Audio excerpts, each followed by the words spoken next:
ጆኒ ጁጂትሱ 1 ንቃተ ህሊና 0 የተጫዋቾች ሬቲንግ ዛሬ በቦክስ ነው የመጣላችሁ። ከእግር ኳስ ወጥቼ በቦክስ ነው።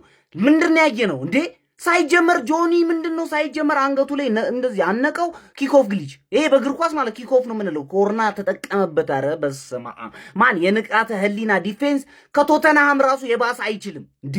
ሳይጀመር ጨዋታው ሳይጀመር አንገቱን ታነቀ እንዴ? ታፓውት ፈርስት ራውንድ ላይ እንደዚህ እኮ አይቻልም እኮ ጭራሽ ማለት ነው። ጆኒ በጣም ያበደ ጌም ገብቷችኋል። 15 ነው የምንሰጠው ከ10 ማለት ነው። ከዛ በኋላ ንቃተ ህሊና ጋር እንሄዳለን። ዲፌንስ ምንም ነገር አልቻልክም እንዴ? አንዴ ነው የሰነዘርከው። የምር እኔ ራሱ ብገባ አንዴ እሰነዝራለሁ። የምር እኔ ነክሼውም ቢሆን እሞታለሁ። እኔ አውቀዋለሁ ራሴ። ገብቷል። ኔጌቲቭ 2 ነው ለንቃተ ህሊና የምንሰጠው ማለት ነው። እናንተ ሬት አድርጓቸው። የቀረውን ደግሞ ይመቻሉ።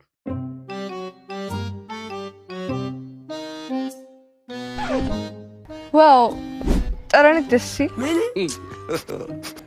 ማ የኔ መኪናው እኮ የኔ አይደለም።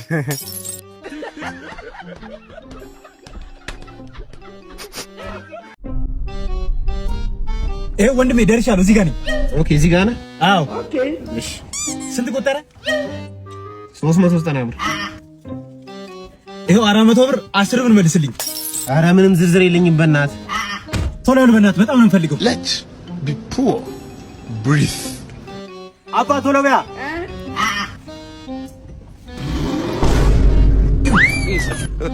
ችጋራም ለ10 ብር ነፍሴን ያስጨንቃታል እንዴ? Can I be yelling out gang gang? Do you gang bang? I be outside with my gang gang. ሌላ ስራ ገባ እንዴ?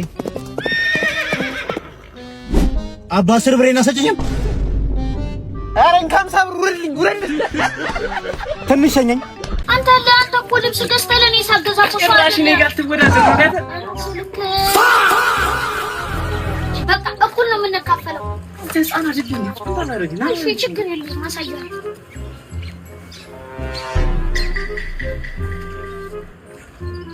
አባሌ ሌባ ነው። አንድ ደቂቃ ባልሞላ ጊዜ ውስጥ ድል በአድዋ ሙዚየም። መላው የስፖርት ቤተሰብ በጉጉት ሲጠብቀው የነበረው የጆኒና የንቃተ ህሊና የኤምኤምኤ ፍልሚያ ባልተጠበቀ ፍጥነት ተጠናቋል። ጆኒ እንዴት አንድ ደቂቃ ባልሞላ ጊዜ ውስጥ ተጋጣሚውን ሊዘራው ቻለ? የዱላ ሳይንስ እውነታውን አሁን እንነግራችኋለን። በታሪካዊ የአድዋ ድል መታሰቢያ ሙዚየም የተካሄደው ይህ የመጀመሪያው የኤምኤምኤ መድረክ ፍልሚያ ጆኒን የ1 ሚሊዮን ብር ባለቤት አድርጎታል። ብዙዎች በጆኒ አቋም እንቁራሪት እያሉ ሲያሾፉ ቢቆይም እርሱ ግን ስፖርት ድፍረት ብቻ ሳይሆን ብቃት መሆኑን በተግባር አሳይቷል። ይህም የአኪያማና የሜልቪን ማንሆፍን ፍልሚያ ያስታውሰናል። ለመሆኑ ጆኒ እንዴት አሸነፈ?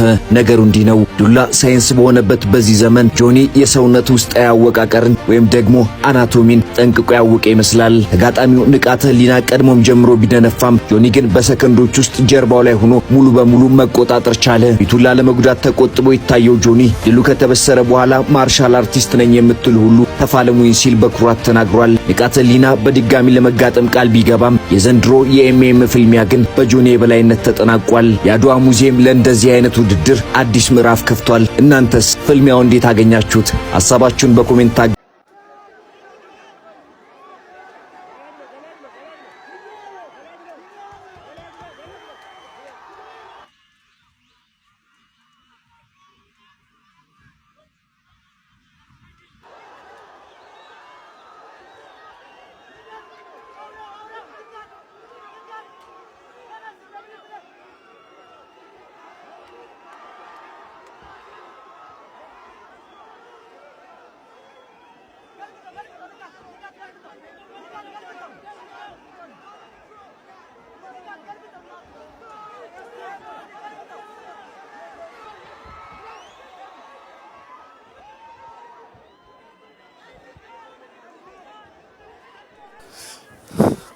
ትናንት በተካሄደው እንግዲህ በጆኒና በንቃተ ህሊና የቦክስ ውድድር እንግዲህ ጆኒ በሚገርም ሁኔታ በመጀመሪያው ዙር እንግዲህ ዘርሮ ማሸነፍ ችሏል። ታዲያ በዚህ ላይ እንግዲህ ያሸነፈው ጆኒ እንግዲህ የራሱን ታክቲክና ብቃት ተጠቅሞ ነው። በዚህ ላይ ግን ከጆኒ ይልቅ የንቃተ ህሊና ድክመት የታየበት ነው። ምክንያቱም አንደኛ ጆኒ አጭርና በጣም እንተን ወፈር ያለ ነው ከንቃተ ህሊና ልንዝለይ ማለት ነው።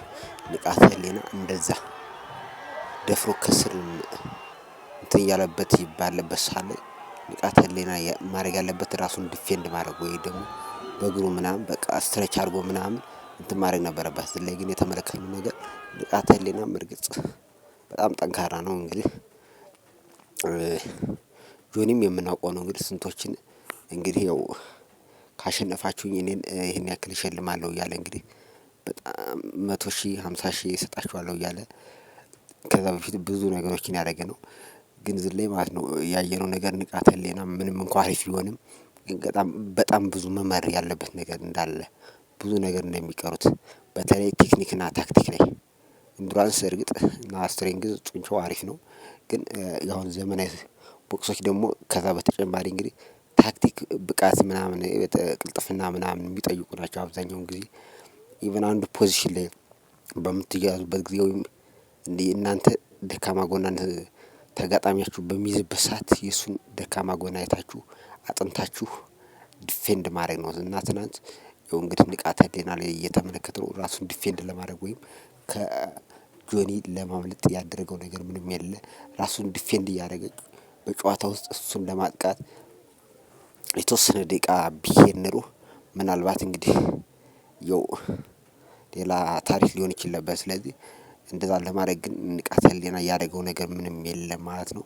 ፋይቲንግ አብዛኛውን ጊዜ ከጥንካሬም በተጨማሪ እንግዲህ ቴክኒክ ብቃት ምናምን ቅልጥፍና ምናምን የሚፈልጉ ናቸው። በተለይ ዘመናዊ ቦክሰሮች የምንላቸው እንግዲህ ሰዎች ንቃተ ህሊና ጆንን አንድ ጊዜ ሳይመታው ለምን እንደተሸነፈ ታውቃላችሁ? ንቃተ ህሊና ጎበዝ ስትራይከር ሆኖ በጆን ለመሸነፍ የተገደደበት አንድ ትልቅ ምክንያት አለ። ተመልከቱ። ጆን ልክ እንደ ታዋቂው ካቢብ ርቀቱን አጥብቦ ተጠግቶ በእጁ በመያዝና በትግል ነው የሚያሸንፈው። የጆን ትልቁ ስኪል ተጋጣሚው እጁንና እግሩን ተጠቅሞ ሳይመታው ንቃተ ህሊናን ቀድሞ በመያዝ መሬት ላይ መጣል ነው። ንቃተ ህሊና ይህንን የጆን ቴክኒካል አያያዝ በሚገባ አልተረዳውም ነበር። ንቃተ ህሊና ጆንን በኖካውት ለመርካት ምን ማድረግ ነበረበት ስንል እዚህ ጋር ተመልከቱ። ጆን ተጠግቶ ሳይዘው በረጅም ርቀት በእግሩና በእጁ በመጫወት ነበረበት። እንዲህ ቢያደርግ በአጭር ሰዓታት ይጨርሰው ነበር። ጆን የራሱን ጠንካራ ጎን በአግባቡ ሲጠቀም፣ ንቃተ ህሊና ግን የጆንን ድክመት ሳይረዳ ቀርቷል። እስቲ ንገሩኝ፣ ንቃተ ህሊና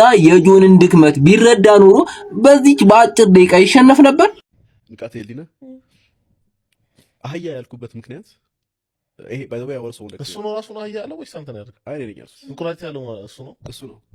ኦኬ ስለዚህ ሁለታችሁ ጓደኞቹ ጋር ተማክረው ተሰጣጠን። ግን የሱ ኢትስ ሞር ሲውተብል because ሞተር ሲሸከም ታየዋለህ።